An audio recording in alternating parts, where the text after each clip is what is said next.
Қайырлы күн, құрметті оқушылар. Біздің бүгінгі математикадан өтетін сабағымыздың тақырыбы ең үлкен ортақ бөлгіш, ең кіші ортақ еселік. Оқу бағдарламасына сәйкес оқыту мақсаты мәтінді есептерді шығаруда ең үлкен ортақ бөлгіш және ең кіші ортақ еселікті қолдану. Сабағымыздың мақсаты мәтінді есептерді шығаруда ең үлкен ортақ бөлгіш және ең кіші ортақ еселікті қолдануға дағдылану. Енді анықтамаға тоқтала кетейік. А және Б сандары бөлінетін ең үлкен натурал сан сол сандардың ең үлкен ортақ бөлгіші деп аталады. Екі натурал санның ең кіші ортақ еселігі деп осы сандарға еселік болатын ең кіші натурал санды айтады. Мысал қарастыратын болсақ, мысалы 180 мен 378 санының ең үлкен ортақ бөлгіші мен ең кіші ортақ еселігін табу керек болса, біз оларды жай көбейгіштерге жіктейміз. Енді ең үлкен ортақ бөлгішін тапқанда, біз осы екеуіне де ортақ жай көбейгіштердің көбейтіндісін аламыз. Яғни 180 мен 378 санының ең үлкен ортақ бөлгіші 18-ге тең екен. Ал ең кіші ортақ еселігін тапқанда, біз бұлардың жай көбейткіштерін толықтырамыз.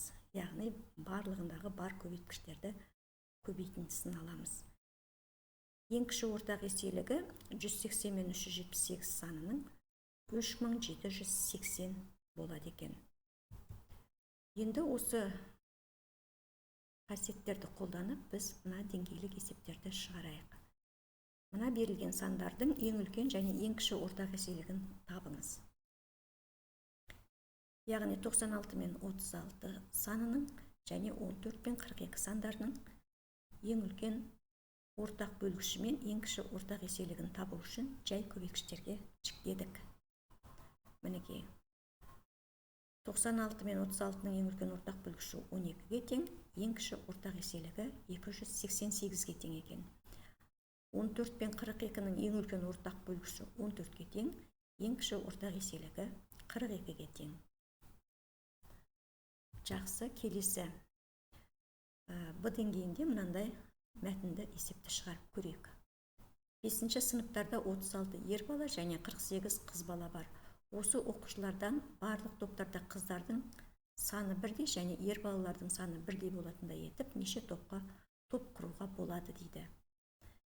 Яғни бұл есепті шығару үшін де біз жаңағы ер балалар мен қыз балалар сандарының ең үлкен ортақ бөлгішін тауып аламыз. Таптық, яғни топта қыз балалар мен ер балалардың саны бірдей болатындай етіп, біз 12 топ құрастыруымызға болады екен. Келесі С деңгейлі есепке тоқталайық. Бұл да мәтінді есеп. Екі санның бөліндісі 28 және 20 сандарының ең үлкен ортақ бөлгішіне тең.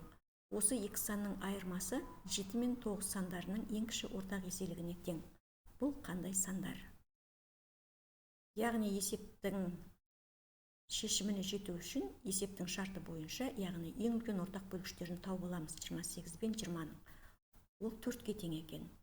Ең кіші ортақ еселігін табамыз 7 мен 9-ның, яғни екеуінің көбейтіндісі 63-ге тең екен.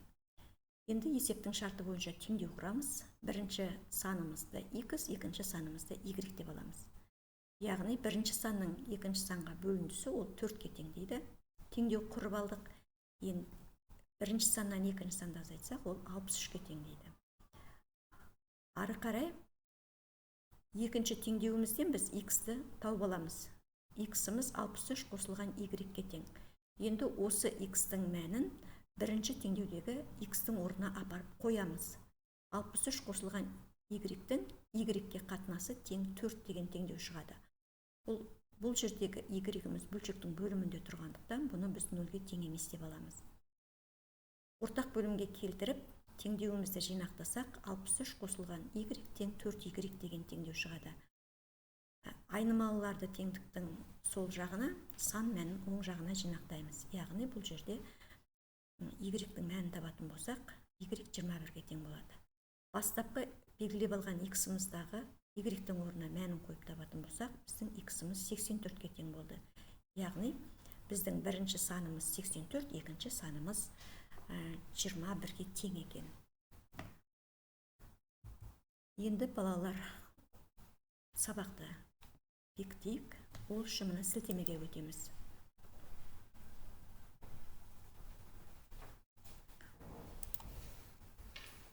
Мына сандардың ең үлкен ортақ бөлгішін табыңыз дейді. Яғни бұның ең үлкен ортақ бөлгіші 24 екен. Келесі 585-525 сандарының ең үлкен ортақ бөлгіші 15-ке тең екен. Дұрыс айтасыңдар. Келесі 21 мен 18 сандарының ең кіші ортақ еселігі. Дұрыс, 126-ға тең екен. Келесі мына сандарының ең кіші ортақ еселігін табыңыз дейді. 150 екен. Жақсы. Мынандай мәтінді есеп шықты, мұқият зейін қойып оқыңыздар. Бұл жерде 4, 3 және 6 деген сандар бар екен. Жақсы. Яғни 12 минуттай кездеседі екен. Келесі Сәуле мен Зарина қатар жүріп келеді. Сәуленің қадамы 70 см, Заринаның қадамы 50 см. Қандай ең қысқа қашықта олардың қадамдары қатарласады? Яғни бұл екі санның ең кіші ортақ еселігін табамыз. Дұрыс айтасыздар. 3 метр 50 см. Жақсы. Келесі, енді балалар үйге тапсырма оқулықтарының 87-ші бетіндегі 325-ші есепті сабақта қарастырылған есепке қарап шығарып келесіздер. Кері байланыс жасап жіберейік.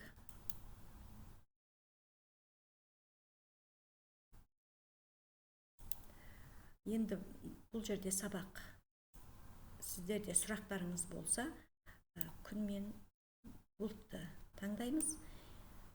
Сабақ түсінікті болса, күнді, егер түсініксіз болып жатса, онда мына жаңбырлы бұлтты таңдаймыз. Жақсы, рахмет. Сау болыңыздар.